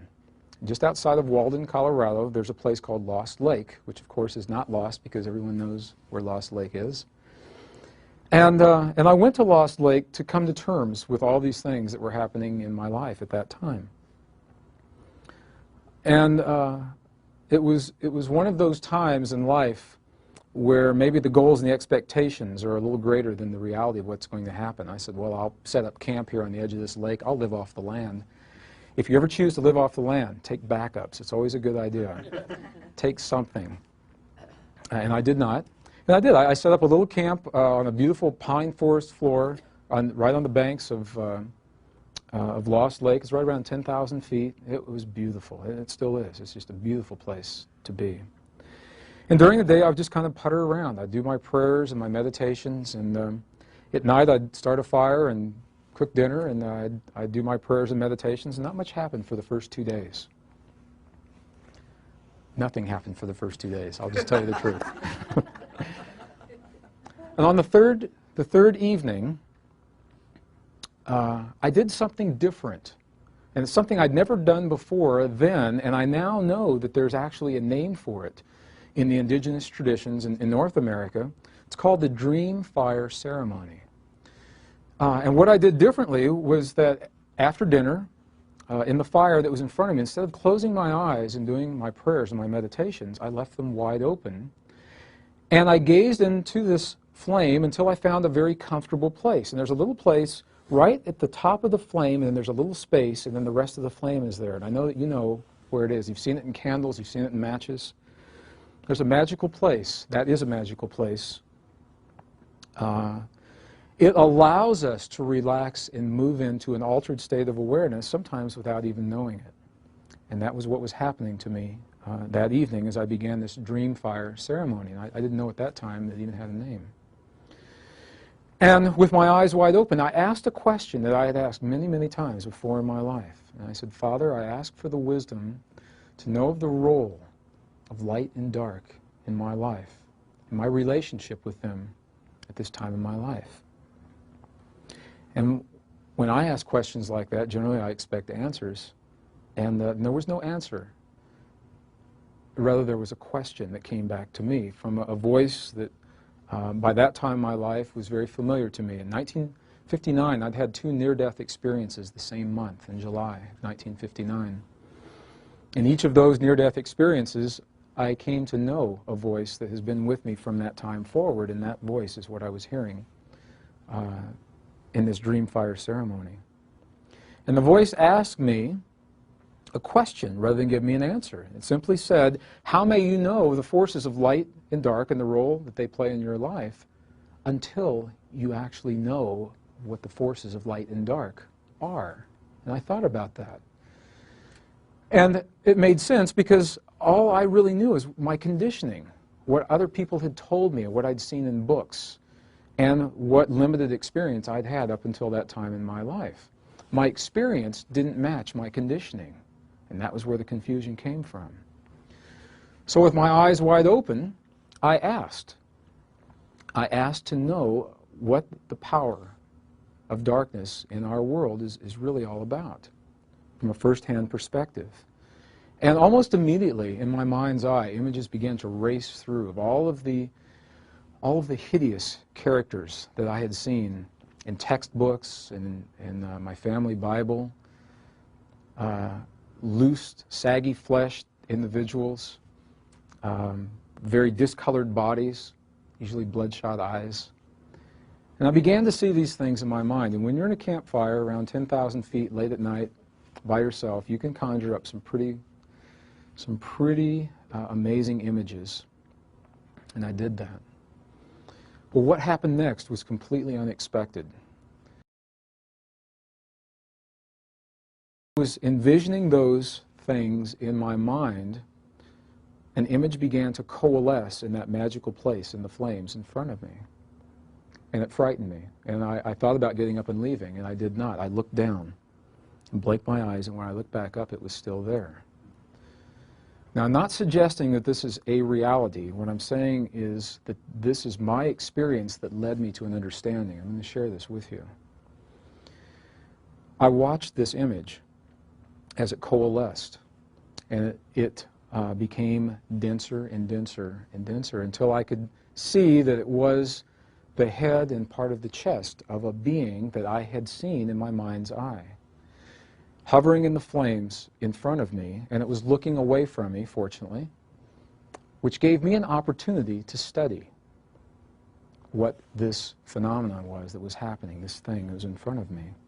And I did, and rather than feeling fear, my fear moved into fascination.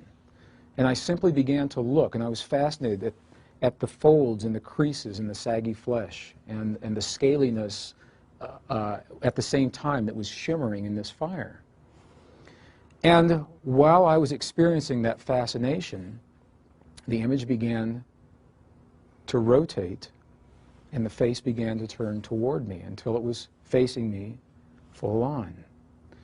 And at that time, I had the opportunity to look eye to eye into the flames, into this thing that I had conjured up. To me, that was the epitome of all darkness or all evil as I'd been conditioned to believe it in my life. And I simply stared. I know now the entire experience lasted about 22 minutes.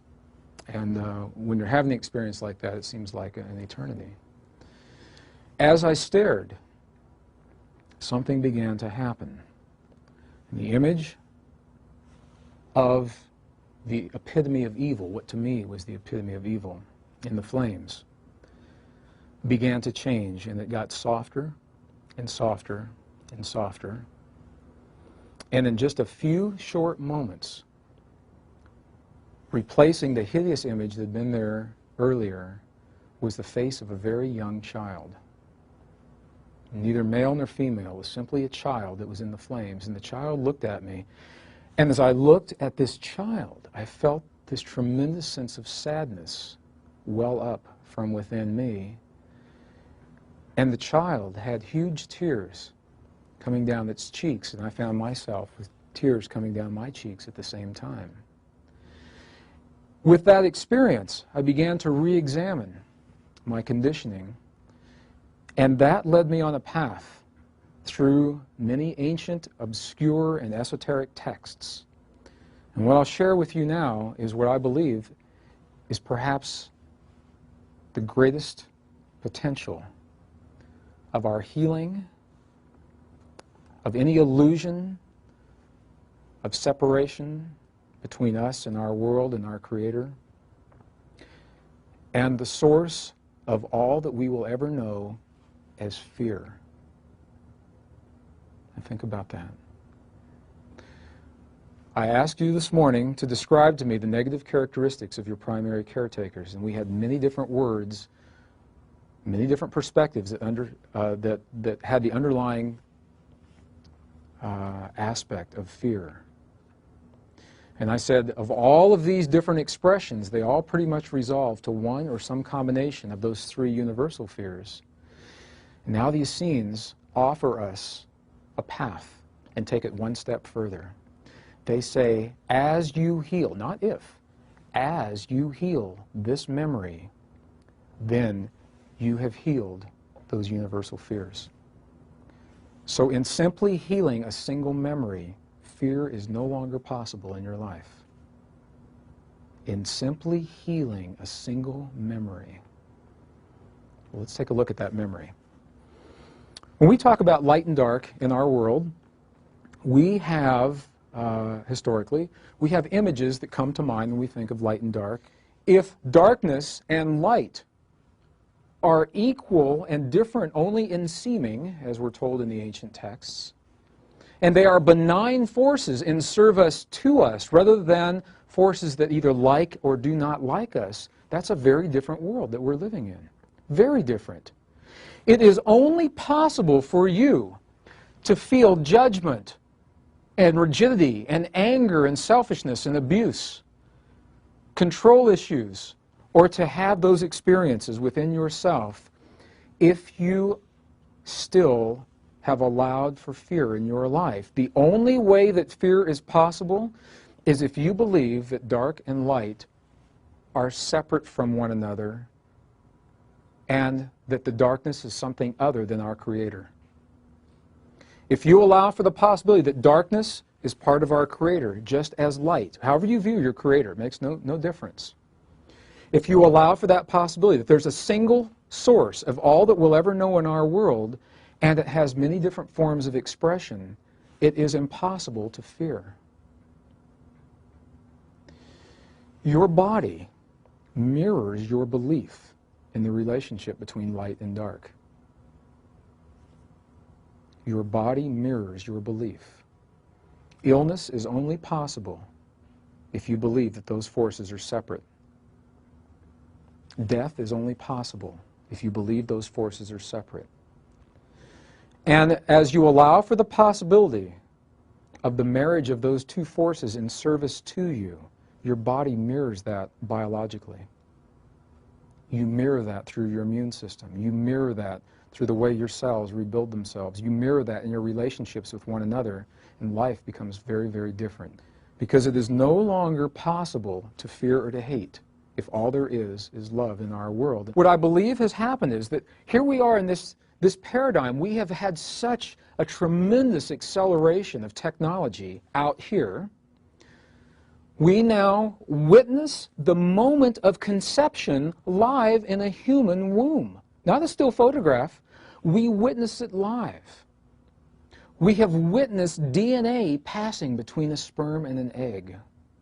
We have peered into the depths of the quantum world of the atom, and we've sent these extensions of our perceptions deep into interstellar space beyond the boundaries of our solar system, on the one hand. And on the other hand, we're still trying to reconcile what happens in our world in terms of forces in dark and light, good and bad, devils and angels. I believe that path has served us very well. I bless that path.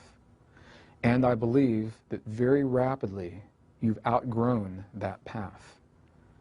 And now, because that path has served you so well, it's brought you to the point, all of us, we're all in this together, it's brought us to this point where we may redefine now what the events of our life mean. When we witness, you turn on the 6 o'clock news and you see something that has hurt you, what do you do with that?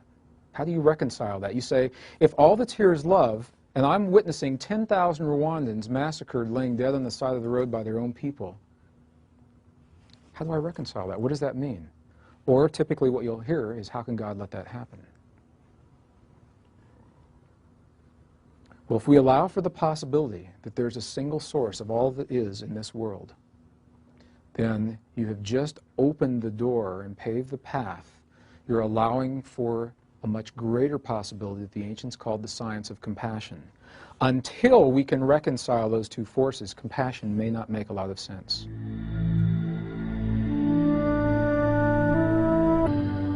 The seventh mystery of relationship, the seventh Essene mirror, from the perspective of the ancients, was the most subtle and for some the most difficult. This is the mirror that asks us to allow for the possibility that each experience of life, regardless of its outcome, is perfect in its nature. Regardless of whether or not we achieve the lofty goals that have been set by others, we're asked, we're invited to view our accomplishments in life without comparing them to anything else, without any external reference. The only way that we may view ourselves in failure or success is when we measure our accomplishments to an external yardstick. And the question then arises, what is it that we hold ourselves accountable to? What is it that we use as our yardstick of accomplishment? From the perspective of this mirror, we're asked to allow for the possibility that all aspects of our lives, each aspect of our personal life, whether it's our body shape or our body weight, or our academic or business or athletic achievements are perfect as they stand, and we will see that they are, in fact, that way, and can only be judged when they are compared to an external reference. We're invited to allow for ourselves to be that reference. The last mirror the ancients considered the most subtle mirror, and to share with you this mirror, I'm going to share it in a couple different ways, a couple different stories. One of my last years in the corporate environment, I shared an office with a woman because our office space was limited. So we had very different functions and simply shared space together, and because there was no competition, we became very good friends. We just simply spoke with one another, went to lunch together a lot. One day we came back from lunch and she picked up her voicemail, and as she was listening to her messages, I saw her face turn sheet white and she sat down, and I said, "What happened?" And she shared with me a story, and I'm going to share that story with you now to illustrate this mirror. She had just had a friend that was her age that had a young daughter. This daughter had graduated from high school just a couple of years earlier. A beautiful young woman, was extremely gifted in many areas. She was very athletic, she excelled at academics, she was a wonderful artist, and she chose to become a model when she graduated from high school, and her parents supported her in that choice. She had done some modeling, done very well. She had gone to as a modeling school in New York City and had just completed a series of jobs, and it appeared that 2 years out of high school she was on her way to a pretty successful modeling career.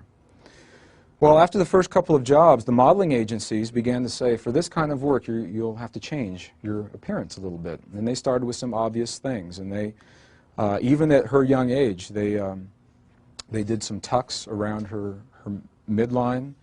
They enlarged her breasts, relatively common kinds of plastic surgery. Her parents supported her in that, and they said, well, that's what this industry takes. That's what it takes. Well, it wasn't long before the modeling agencies began asking for more extreme forms of modification. And for example, she had a really cute little overbite when she'd smile. And they said, well, you can't have an overbite and be a model. So they asked her, and she did, underwent a procedure where her jaws were broken and reset, wired shut. And the idea was that the overbite would be gone. And to be honest, I saw before and after pictures. I could see very little difference. I really could see very little difference. And I thought the overbite was kind of nice.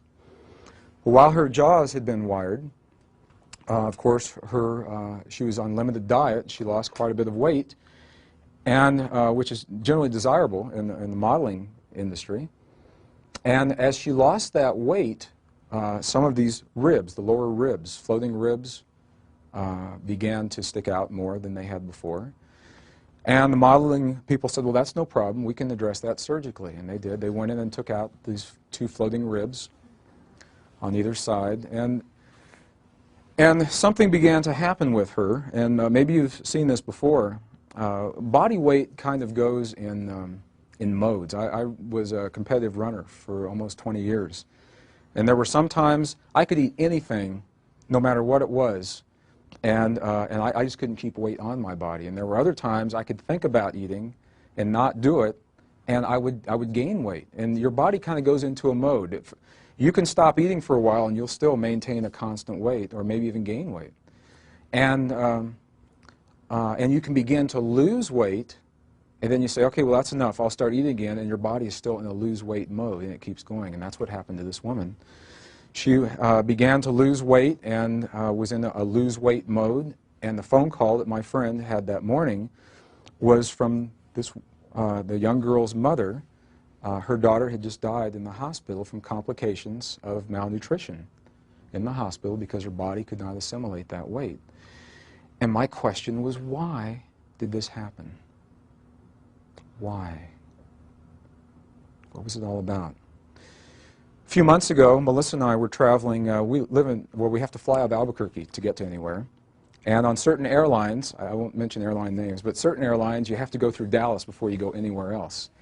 So when I went to Toronto, I had to go from Albuquerque to Dallas to get to Toronto, or to Kansas City to go to Dallas. Well, if you've been to DFW, you know Dallas-Fort Worth Airport. It's a huge airport, and there's a tram system that takes you from Concourse to Ferry. when it's up and working. And when it isn't working, it's a wonderful system. It really works well. Typically what happens is we come in on the end of gate 6 and we go out on gate 44, and there's a good half mile, I know, or more between the two. And on this particular day, we were at the bottom of a large escalator waiting for the trains to come by. And there was a couple that was standing next to me. There's about a 3-minute wait between trains. There was a couple standing next to me, an elderly couple, and apparently the gentleman was hard of hearing. And this couple had an ongoing dialogue, a constant dialogue, where they were, between themselves, where they were evaluating everyone around them. And apparently, it's something they had just always done. It seemed very comfortable for them. And as people would come in, they'd say, "Oh, look at who dressed that man this morning," you know, or look at her. Why does she do that? Oh, look at that earring. Well, I was standing here. They were standing here. And out of the corner of my eye, I saw an extremely large woman coming down the escalator. I had a client at one time that weighed about 450, and I know that this woman was real close to 400 pounds. She was coming down the escalator, and she was holding an old-fashioned suitcase, old linoleum with brass fittings on the side, hard shell. It was 115 in Dallas that day. And I knew that for whatever reason she was traveling, she must have had a good reason, because travel could not have been easy for her. The heat, the accommodations of the seats, her legs were swollen, her ankles, and she was carrying this funny little suitcase. And she came up and stood right next to us, and this couple continued to do what they'd been doing. And because the gentleman was hard of hearing, as he was sharing with his wife, we all heard, as he said to his wife, "Look at that woman, isn't that terrible? Why doesn't she do something with herself? She should be ashamed of herself for coming in public like that." Now, this is one of those rare opportunities. I was here, the couple was here, and the heavy woman was here. And I believe on an unspoken level, she consented to me looking at her eyes, because she looked right at me. So I looked into her eyes, and she never said a word, and that's how I know that she heard everything that happened. She never said a word. And while we were waiting for that train, tears welled up in her eyes. And I could see she was really fighting just to hold it back, and her face got very red. She'd been hurt by what she'd heard. We got in the train, the couple sat next to me, and I spoke with them, and they were really a nice couple. They were not malicious. I don't think there was a malicious intent. It was just a very unconscious thing that they had done with themselves. And in that moment, what I knew was that the three of us had had a rare opportunity. The woman had had the opportunity to hear herself judged. The couple had had the opportunity to judge someone else, and I had the opportunity to witness. Both of these stories illustrate the seventh Essene mystery of relationship. And it's the mystery of allowing for perfection in the imperfections of life. The young woman that lost her life, my question is, what standard was she holding herself accountable to that made her feel that she was imperfect and must change the body that she was given in this life to accommodate? What standard? What did she use as a yardstick? The couple that saw this large woman, me describing her as a large woman, to you right now.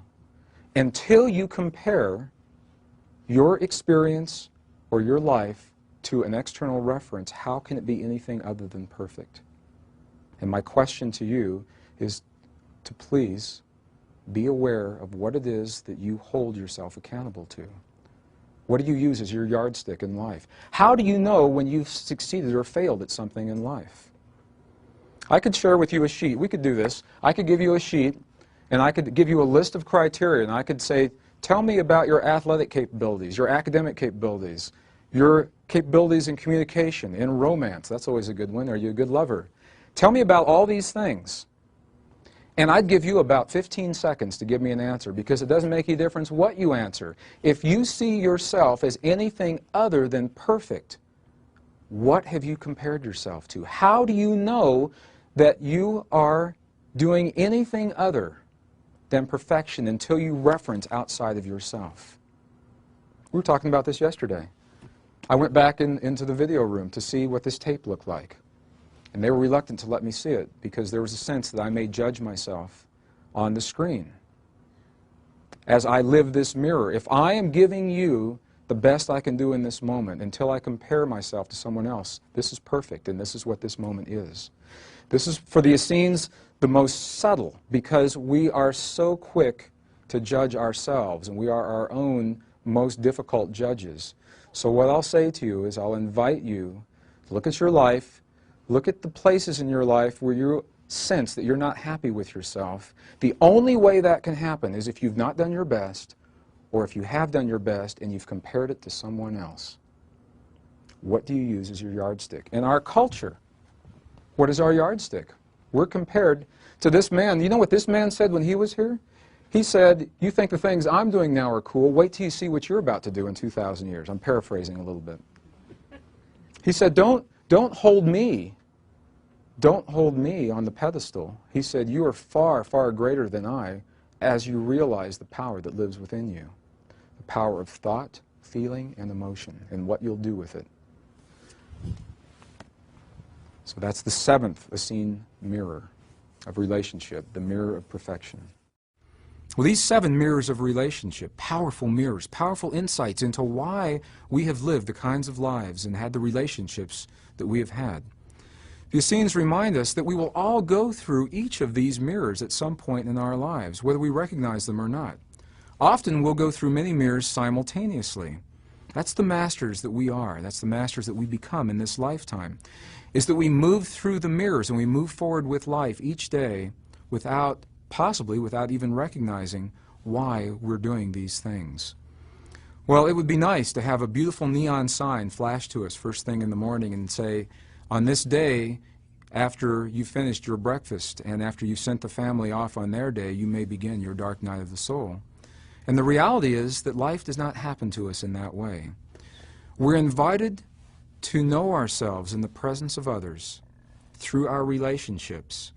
And as those relationships are reconciled, we become the benefit of that healing. And it is that benefit that we carry with us through the waking dream of life as we walk between the worlds of heaven and earth.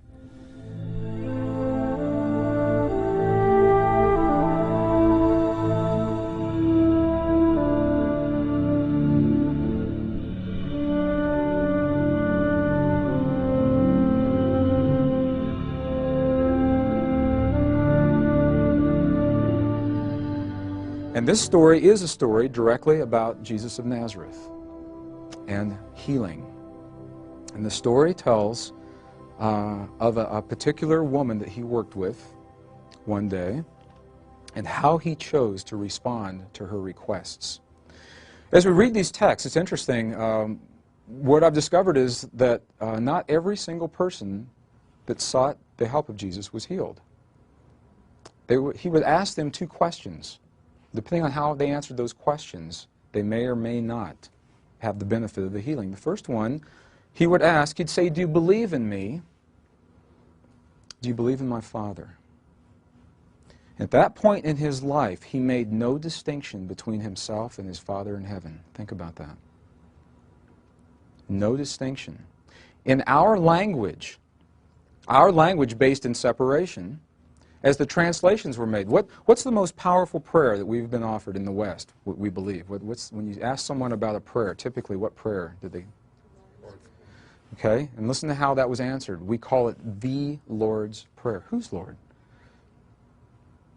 The Essene traditions call it our Lord's Prayer. What is the first sentence of that prayer?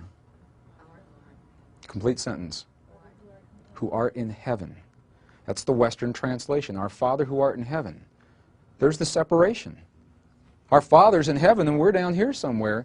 That's not the way the original Aramaic traditions read. They say our Father who is everywhere. Our Father who is everywhere. So our language plays such a potent role, and that's why I'll invite you to explore many paths as we're looking at the language. Well, it was through this language that I read of this story. He would ask him, do you believe in me? Do you believe in my Father? Because at that point in his life, he saw only the union of the two. And the person would say yes or no. Then he would ask them a question. He'd say, what have you learned in your illness? What have you learned in your illness? Typically, there were illnesses that people were asking to be healed of. And this particular story fascinates me because it was a woman that was born with leprosy. We don't see a lot of leprosy today, and there was a lot in this country, anyway, we don't see a lot. This woman had been born with leprosy, and she was angry at her disease. She said, what do you mean, what have I learned? I've learned nothing. This is a mistake. I'm not supposed to have this. She says, I am so hideous, I've never had a friend. I've never known a man. I'm so hideous, even the animals cower in my presence. Heal me of this affliction. And he said to her, if you have learned nothing from your condition, then die and know yourself through death. Because he loved her that much. And that is the beginning of compassion. He had no attachment to the outcome. He could have felt a lot of peer pressure. He could have been there on the shores of Galilee and said, okay, there's 10,000 people behind me. There's a woman in front of me. They're asking me to do something. I got to do something quick. I mean, he could have had a thought process like that, and he didn't. He loved her. She had, from this perspective, through her mastery, allowed or created that condition in her life so that she may know herself in that way. If it had not served her, why would he take that away from her? Thought without attachment to the outcome. A few years ago, we had the opportunity in the 6 o'clock news, many of our homes, to witness a tragedy that has happened far too many times. Once is too many. This particular tragedy was in a small country of Rwanda, where approximately 10,000, we still don't even know the exact number, 10,000 civilians were depicted on the news, massacred by their own people on the rural roadsides in that country. And I was with a group of friends that evening, and we watched this, and it was just the right group of friends for that evening, because I had the opportunity to look around. There were 4 of us. And I had the opportunity to look at the other 3 and see what had happened with them. So as the reports went on, there was a woman that was in the living room, and I asked her, I said, how do you feel about this? She was enraged. She said, this is ridiculous. She was pounding her fist on the coffee table. A lot of fist pounding in these stories. She said, when are we going to stop this? When are we going to send the Marines to kill the soldiers that killed the civilians so there isn't any more of this going on? Why don't we stop this? There was another gentleman who was in the living room. And he had just kind of gotten into the New Age thoughts. And I asked him what he felt about it. And he said, about what? The Rwandans? He said, they knew that was going to happen. He said that was their karma. They knew on some level when they came in this lifetime they were going to die that way. And he said, there really is no death anyway. It's about 6 o'clock. You want to get a bite to eat? And he felt nothing. And there was a third woman who'd gotten up and walked into the kitchen. And I followed her in and I said, what did this program mean to you, what you saw tonight? And she turned around, she had tears in her eyes, and she said, I don't know. She said, I don't want the soldiers to die, because that's the same kind of thinking that led to the deaths in the first place. She said, I don't think we should go in and send in the Marines, and I just don't want any more people to die. She said, I miss those people, even though I never knew them. I feel different in my world because I know now that they're no longer here. That's the beginning of compassion. The first woman was in polarity. She was angry. She was in the same polarity that allowed that tragedy in the first place. The second gentleman was in denial. What he had seen hurt him on such a deep level, he did not allow himself to feel it, so he rationalized it away. And the third woman allowed herself to feel, and in doing so opened the path to the possibility of compassion. How do you know if you're in denial or lovingly detached? You can ask yourself a simple question. If you feel nothing when you witness an outrage or a tragedy such as this, there's a good possibility that it has hurt you on such a deep level that you are in denial. If you feel for what has occurred and you're not seeking retribution, trying to get even, or the mentality that somebody's got to pay,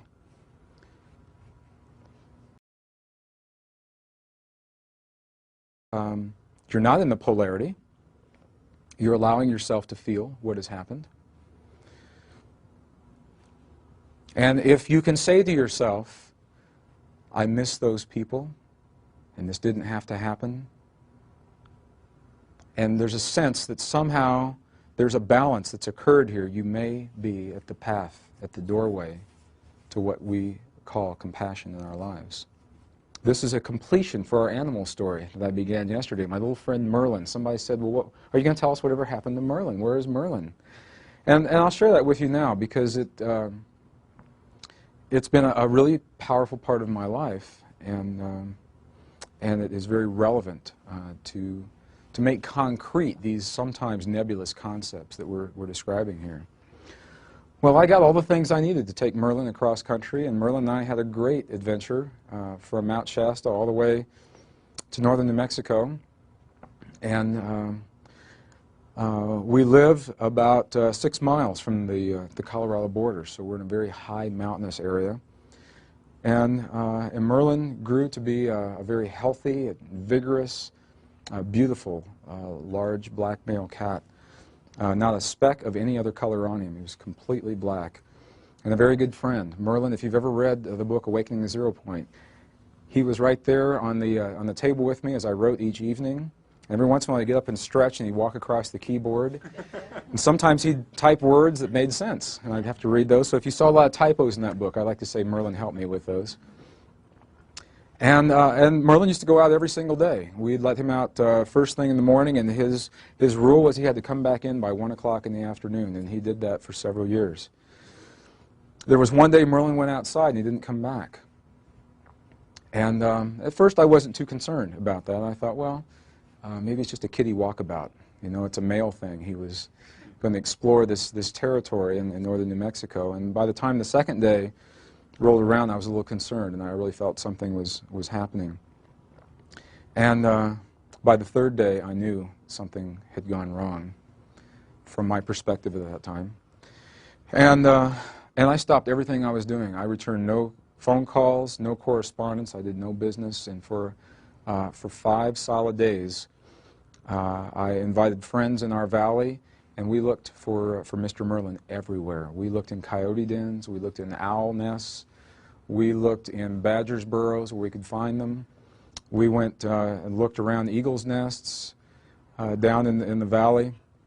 There's 136,000 acres of sage that borders our property, owned by a Bureau of Land Management. It's fenced off, and we'd walk from one end to the other and tie off a piece of ribbon, take 3 steps over and walk back so we could scour every foot of the fields. And after a few days, I really had this feeling inside that something was terribly wrong. And I felt like he was alive and maybe he'd fallen into a well and needed some help, or he was in an old abandoned building, or he was in a hunter's trap, or something had happened. And one morning as I was laying in bed, the sun had not come up yet, and it was light. It was about to come up.